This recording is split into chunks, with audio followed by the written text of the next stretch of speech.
Friends, the Calgary Flames have a weird history. Um, they're one of the few teams in NHL history that's moved from the United States to Canada. They began as an expansion team in Atlanta in the 70s and very famously, kind of struggled in Atlanta. They didn't have a lot of success. But when they moved north to Calgary, it seemed like a switch flipped. And they really had a lot of moments that sort of catapulted the franchise to prominence and relevance throughout the league. Ken Nilsson scored a number of fabulous goals in the 80s. Uh, as painful as it is for Oilers fans, the Steve Smith slash Perry Berrizan goal to eliminate the Oilers in the 86 playoffs is a pretty gigantic moment for the Flames. Lanny McDonald's last goal in hockey in Game 6 of the 89 final, the cup winning game, that's huge. Theo Fleury's goal in the 90s in overtime against the Oilers. There's any number of these.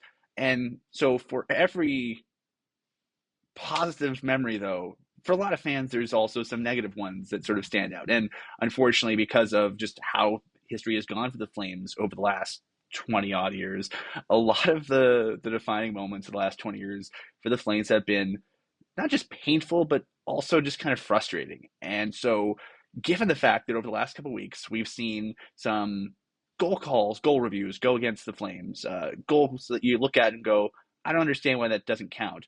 We thought, let's get into the history, the rules, the history, the moments of the various Calgary Flames non-goals in a little video we're going to call It Was In.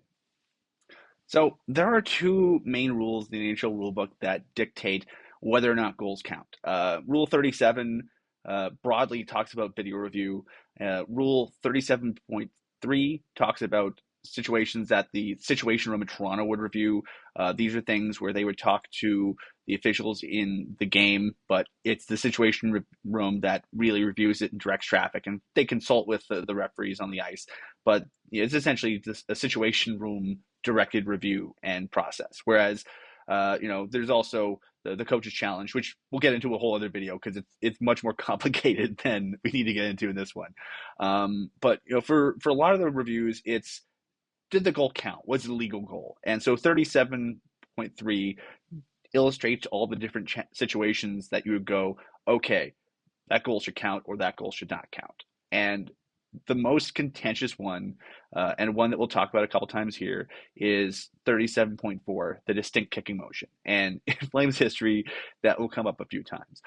More particularly, if you look at some recent goal reviews, the Flames recently had one against Utah on the road, and one against Vegas at home, which were essentially just things covered under 37.3 as the did it cross the line fully. And the standard for did it cross the line fully, as we'll get into throughout Flames history, is there white space between the puck and the line? And it's easier when the puck is on the ice flat, because then you don't have to get into any kind of weird geometry or odd camera angles. But hockey's a game of a lot of different angles, motion, speeds.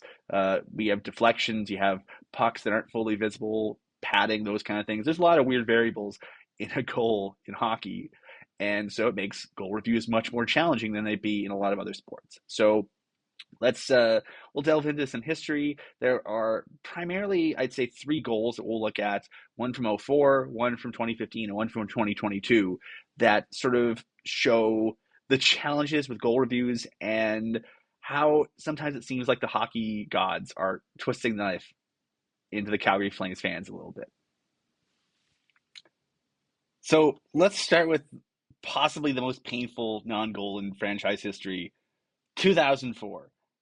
Stanley Cup final, Game 6, Calgary Flames on home ice, up 3-2. They have basically two games to close out their second Stanley Cup championship. And so in the third period, with the game tied at 2-2, Oleg Saprykin brings the puck into the Tampa zone, goes up the wing, puts the puck on net from an odd angle. It bangs around the crease a little bit. Martin Jelena comes racing in, and he contacts the puck with his skate. And the puck goes towards the goal line, where at some point along the goal line, Nikolai Habibulin's skate and pad boot the puck back out. Immediately, everyone in the crowd went, "Holy crap, that crossed the line. That's it. That's a goal. The Flames are winning 3-2 in the third period of a potential series deciding game.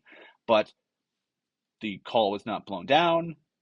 Play continued, and the game went on. And the Flames ended up losing that game in overtime, and they ended up losing game seven, and they didn't win the Stanley Cup that year.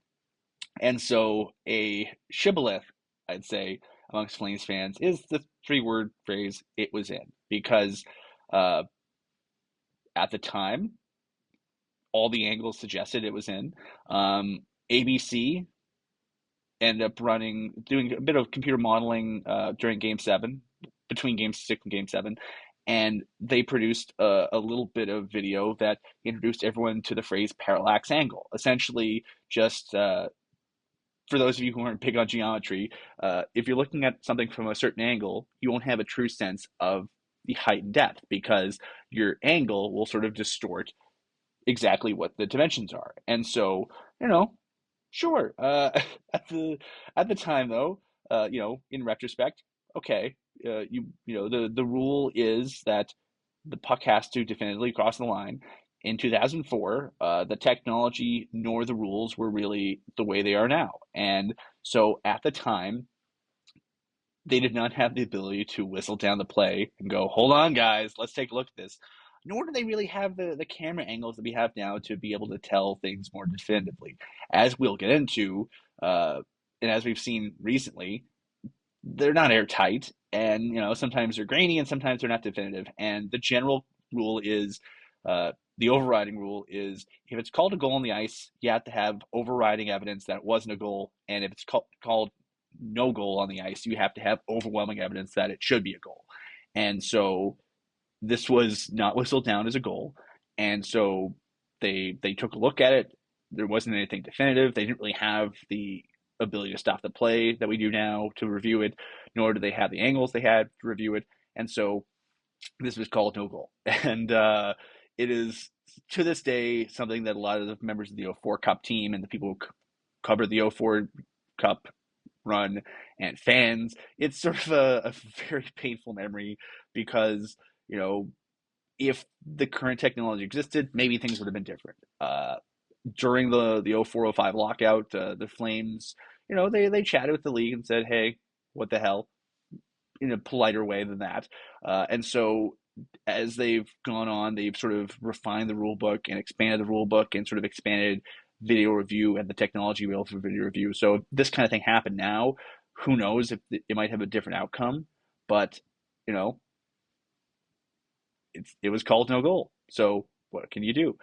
As an aside, uh, based on what we know about how the rule book is called now, part of me has also always wondered, if they had said it crossed the line, would they have called it back for a kicking motion? We'll get into that momentarily, but Marty Jana directed the puck with his skate, and what constitutes a distinct kicking motion is debatable. And so, was it in? We don't know. Would it have counted had it been in? I don't know. The 2015 playoff run was a really fun year to cover the team. Um, they were a team that won a lot of improbable games. It was basically year two of the team's rebuild after Jerome McGinley left, and they were a group that had no business being in the second round of the playoffs. They won, I think, an NHL record in terms of third period comeback wins. But they were a really fun team. They played fast, they played loose, and they didn't know that they weren't supposed to win. And so they were just a blast to cover. And it was also a year where the Flames got a very favorable matchup in the first round. They finished third in the Pacific Division. They got matched up with the Vancouver Canucks, who were second. The Vancouver Canucks, if you want to call the Flames of 2014-15 a flawed team, I don't think that's unfair. They weren't a perfect team. There were better Flames teams that we will talk about on this list later on. But they were a pretty good team, but they weren't great. But they were playing a Vancouver team that arguably had more flaws than they did. And they were a Vancouver Canucks team that was probably the perfect matchup for them in the first round. And so the Flames beat them in 6 games in a really fun series. And then the Flames were matched up with the Anaheim Ducks. And the Anaheim Ducks were a much deeper, better just more complete team than the Flames were that year. And so the Flames lost the first two games in Anaheim, uh, down 2-0. They went back home, and you don't want to go down 3-0 because you go down 3-0, you're going, oh crap, are we gonna get swept? And the Flames just didn't want to get swept. If you were gonna go down, you want to go down swinging, and you don't want to go down with a sweep. And so they were coming out swinging in Game 3. They really did not want to lose that game. And so down 3-2, the third period, Sam Bennett throws a puck on net, and eh, looks like it's in. Is it in? Should be in. Why is it in? Why aren't they calling it in? And so for the first time since 2004, there is another controversial goal review in the playoffs. And again, it was reviewed, and it was determined to have not have fully crossed the line. It was a more robust review than the Flames saw in 2004. The rules had changed, as I mentioned, and the technology has changed, as I mentioned. But it was a goal that ended up not counting. And, in the grand scheme of things, for this game, it didn't matter as much as some of the other ones because they ended up tying the game later in the period anyway. They ended up winning in overtime, and they ended up losing in 5 games. But, the goal that, karmically folks went, oh, that should count, that they outplayed the Ducks in game 3. They deserved to win. And sometimes the hockey gods are fickle, and deserves to win doesn't often align with does win. But in this case, it did. And so it was a non goal that didn't end up costing them a game or a series, but it was also one that you went, ooh, that's tough. That's tough because the similarities to the non goal in '04, I think, were a little bit too close to comfort for a lot of Flames fans. So, yeah, 2015, Sam Bennett, so close, so close. And I think, again, the closeness and how closely it resembled the '04 Marty Shelton non-goal hit a little bit too close to home for longtime Flames fans. And one last one to twist the knife a bit, 2022. Uh, we talked about this earlier. The '04 Flames team, scrappy, upstart team. Were they the deepest, best, most robust hockey club? No, they had some limitations. 2015 team, the Find Away Flames. Were they the best Flames team ever put together? No, no. They overachieved, but they were fun as hell. The 21-22 Flames were a really friggin' good team. It was the second time in a few seasons the Flames have won the division. In 2018-19, they won the division, and then they ran into a buzzsaw in the form of the Colorado Avalanche in the first round. And so, don't want to do that again. 2022, they finished really high in the standings again, and then they had a near miss against the Dallas Stars. Jake Ottinger was just a man possessed, great in net, and it was a fantastic 7-game series between the Flames and the Stars, arguably an underrated classic series in Flames history. And they won with that just fantastic, dramatic overtime goal from Johnny Gaudreau in Game 7 to send everyone into the night excited and happy and optimistic about the Flames' future. And more importantly, the Flames were matched up in the next round with the Edmonton Oilers in the first Battle of Alberta series since the 90s, since the early 90s. This was going to be great. The problem is the Oilers had, and still do, have Connor McDavid and Leon Draisaitl, which are, in a word, nuclear deterrents. They're just amazing hockey players, as painful as it is to say, covering the other team. And the Flames are just banged up in that series. A 7-game series, you often talk about how the first round, it's usually the best round in the playoffs, but it's painful, physically and emotionally painful. It takes a lot to get through a first round series. And so the Flames were just banged up. And as a result, they really needed to battle in the next round. And so they won game 1 in the series, and then New Oilers started taking over against the Flames team that was obviously depleted physically. And so in game 5 on home ice, the Flames were just trying to fend off elimination.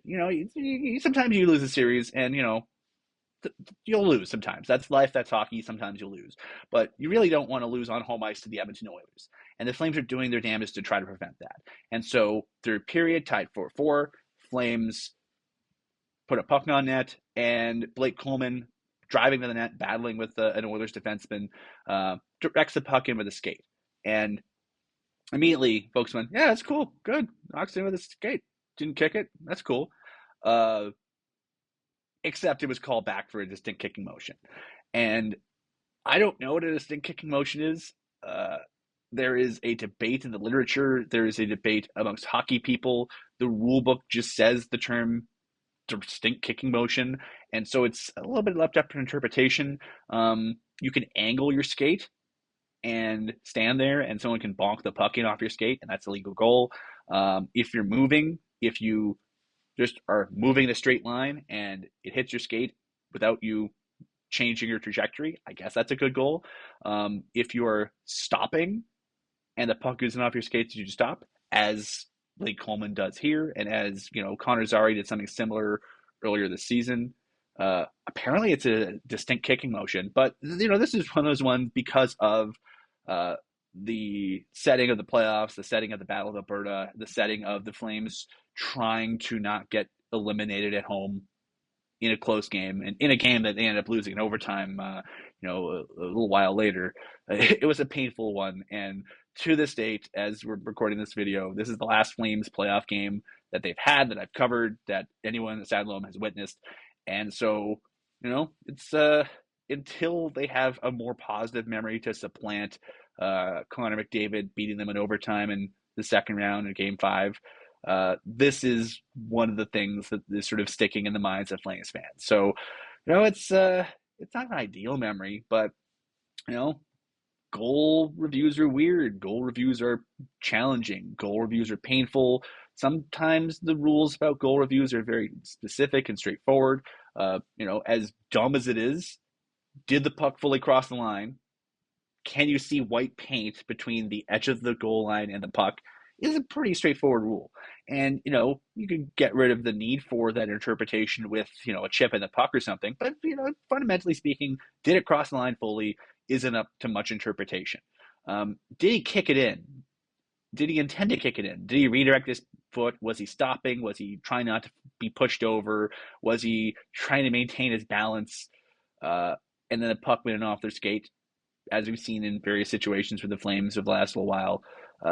Those are a little bit more gray area. And the challenge is when you have gray area in your rules, gray area in your reviews, uh, it can cause some difference of opinion and cause some consternation amongst the team, the fan base, and the broader hockey world. So that's what I got for a quick review of some very painful Flames history. You've gotten this far in the video.